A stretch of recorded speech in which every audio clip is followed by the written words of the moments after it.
Back here on Wildcat Insider, John Kurtz, voice of the Cats, Wyatt Thompson, Mitch Fortner here with you as well. You can tweet us at the Game KMAN. We have Gene Taylor with us right now, K-State Athletic Director. Appreciate the time, Gene. I am very fired up about the uniform tweet that we just got. Was this the plan all along to let it out on Monday here ahead of this Baylor game? As far as I know, yeah, that we picked this game to unveil this particular version. So, I think they kind of been working on it for a while and wanted to make sure it all came into. I don't know why we picked Baylor, but I guess maybe the first opening of the Big 12 season at home possibly was the reason. Are there other uniform tweaks that will be coming this year? I don't know, possibly. Stay tuned. Okay. All right. I like it. Gene Taylor is with us here, K-State Athletic Director. How frustrating was it to see the game go the way that it did on Saturday? I'm frustrated. I don't know if it's the word I'd use. Certainly, you don't like to lose games, obviously, and you always kind of hope you play well. What I saw was Oklahoma State, not that we didn't think they were a good team, but those players were legit, the quarterback, running back, and the wide receiver. And, I think from a coach's perspective, they probably were frustrated that they couldn't get some of the things done they were hoping to get done, which was, run the football a little bit better and, keep their offense off the field. But, no, it was a great atmosphere. It just, we just hope they can, rebound and get ready for Baylor. You're a guy that's been around Chris Klieman a lot, obviously going back to your days at North Dakota State. It's been a long time since he's had to deal with a loss. It was 25 games, in fact, since he had to deal with the loss. What have you seen just in limited interaction around him, how he has taken the loss? Very similar, like you said. I mean, not that he ever lost much when we were together at North Dakota State or even after I left. That was one of the things we actually talked about was, his ability to, handle probably more, not that we don't want to lose. I mean, we want to always win, but, as you know, this conference is tough, and very few teams go undefeated in the course of a season. And so how is he going to handle that, particularly if you have, a couple of losses? And, I always felt that Chris was going to be the same guy no matter what. He wasn't going to go into a panic mode. He wasn't going to, act any differently around the team, and he certainly wasn't that way post-game on Saturday night. And he's now he's got to go back in the office and kind of regroup and see what they need to get better at. But I don't think his approach is going to be any different. I didn't think it would, but that was those some things we talked about during the hiring process. I almost shake my head when I hear people like John Kurtz say that. 25 games. Yeah, it's that's it's insane. A lot, and I think I saw it written somewhere. And when you look at it on paper or you hear about it, it's like that's and then the total number of games that they've lost in the time he was at North Dakota State, I think is, I'm guessing probably under 10. It was 6, 69 and 6. Yeah. Yeah. So that's you're pretty used to winning. For sure. Gene Taylor talking with us here. How many emails would you guesstimate that you got about ESPN Plus? That, speaking of frustration, that was really frustrating. It was frustrating for us. It was, frustrating for the staff that was at the game. Obviously, I was getting emails and saw a bunch of activity on Twitter during the game, and then since have received quite a few. And that, we've already talked to the folks of the Big 12, and I've talked to Commissioner Bowlesby. We sent him, kind of a bullet point of stuff that we didn't think were done very well, and that wasn't really what we agreed to with ESPN, and it needs to get fixed. And I'm sure we'll talk about it even more when we go out to our conference meetings here next week. So that was frustrating, no question. And I basically haven't really blamed anybody. I just said this is not the standard of which we agreed to do, and it needs to get fixed. And they said that they would produce games at the level of ESPN and ESPN2 for conference games on ESPN Plus, and that was not at the level that we would expect for an ESPN or ESPN2 game. Gene, in situations like this, pardon me, not that there are a lot of them, but I'm curious as to what Commissioner Bowlesby is like to work with. My experience with him, he seems like just such a, not just a professional, but a guy that really does truly care. And I'm going to guess that he's probably, if he hasn't already, he's going to spend some time talking to ESPN about this and helping make it better.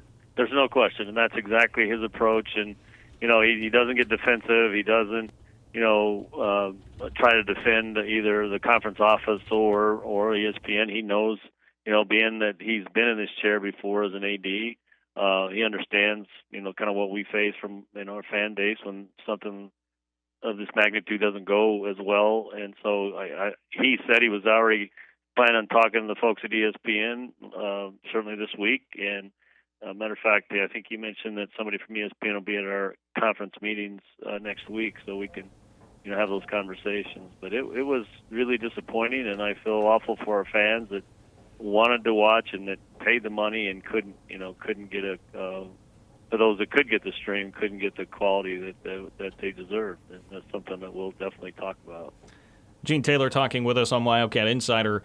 There have been a couple of headlines within the last really within the last week, last 7 days, that I did want to get your opinion on. First of all, I know the college basketball FBI scandal has been hovering for a long time, but what was your reaction to seeing the NCAA and the allegations levied against Kansas, the 3 Level 1 violations, and lack of institutional control? It's pretty serious stuff. Anytime anybody gets those kind of allegations, it's just serious, and you don't know what the outcomes are. Things can change, from the time they get into the process.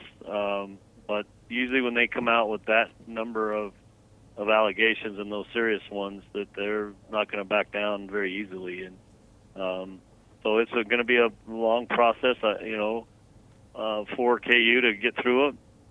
I know one of the things we talked about when we were in D.C. is how can we make that process faster for the schools to get through from the allegations all the way to the ultimate phase of the punishment or the penalty.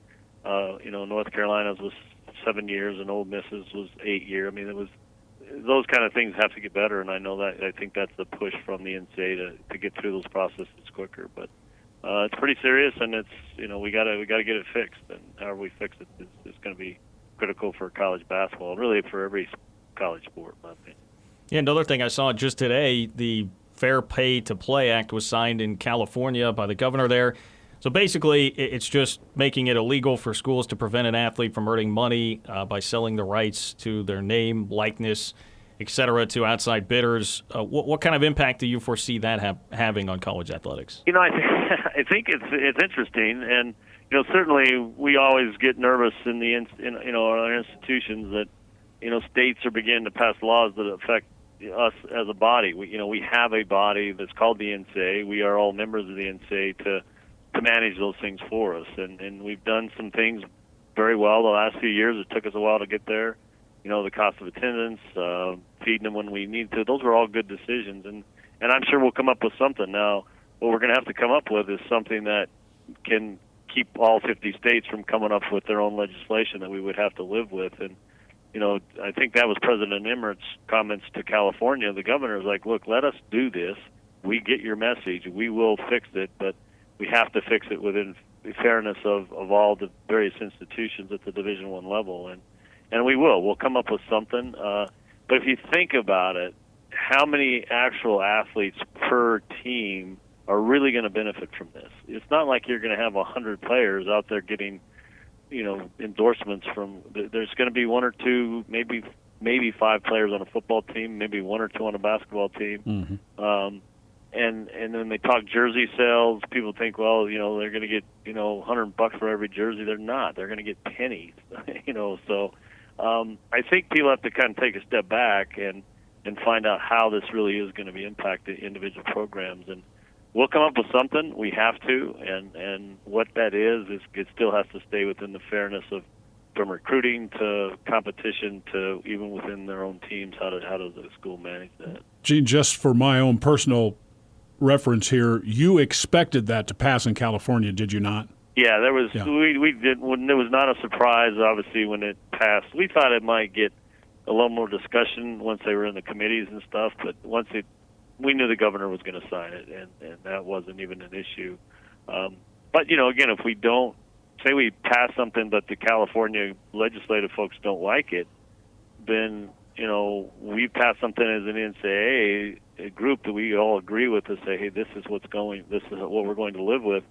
And if the California school has something more beneficial, then we probably will have to not play them because it will be a unfair competition. And Gene Smith came out and said that, but I'm reserving those comments and those kind of decisions till after we get something passed. Gene, I always like to leave you with something fun, and I was thinking about this because I know last week you were traveling to Washington. What are the travel tips that Gene Taylor has that keep you sane when you are traveling across the country? Here's what I tell people, and I just expect something to go wrong with an airplane.